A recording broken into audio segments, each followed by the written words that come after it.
Imagine a small group of islands in the middle of the Indian Ocean that's suddenly making headlines around the world. The UK is planning to return them to Mauritius, but there's a catch that affects military strategy, international relations, and even the people who used to live there. Stay with me, because the full story is more interesting than it seems. The Chagos Islands are a group of over 60 small islands in the Indian Ocean.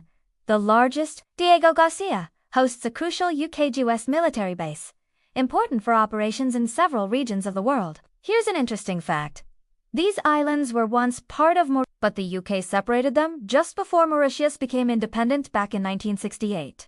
Now, decades later, the UK is planning to hand them back, but some very important details are still being worked out. Keep watching, because the agreement has some surprising elements. In 2025, the UK and Mauritius signed a treaty to transfer sovereignty of the islands back to Mauritius. But it's not a simple handover. The deal ensures that the military base on Diego Garcia will remain leased to the US and UK for the next 99 years. In addition, the UK will provide financial support to Mauritius, averaging about £101 million per year. The treaty still needs to be approved by the UK Parliament, so for now, the islands officially remain British territory. Even so, this agreement sets the stage for a major change in who controls and manages these strategic islands. So, why is this all happening now? Well, for years, international courts have ruled that the UK's continued sovereignty over the islands is legally questionable. On top of that,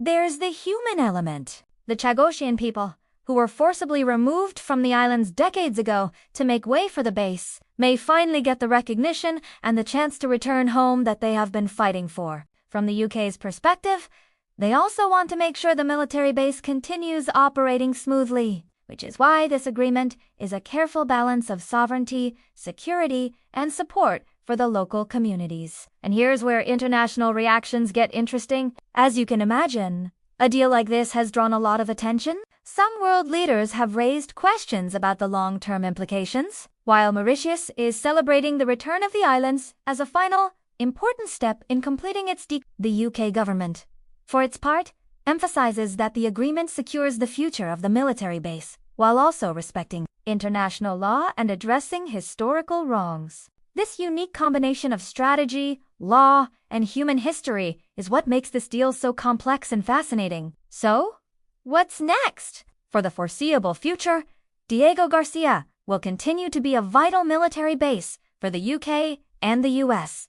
However, Mauritius will now have sovereign authority over the islands, which is a massive shift. For the Chagossians, this could finally open the door to resettling their homeland, a dream many have held for over half a century. And for the rest of the world, this serves as a powerful reminder of how history, strategy, and international law can intersect in unexpected and often very personal ways. What do you think? Is this a positive step for Mauritius and the Chagossian people, while keeping the base secure, or are there still challenges ahead? Comment below with your thoughts, and if you want to stay updated on this story and others like it, hit subscribe and the notification bell. Thanks for watching.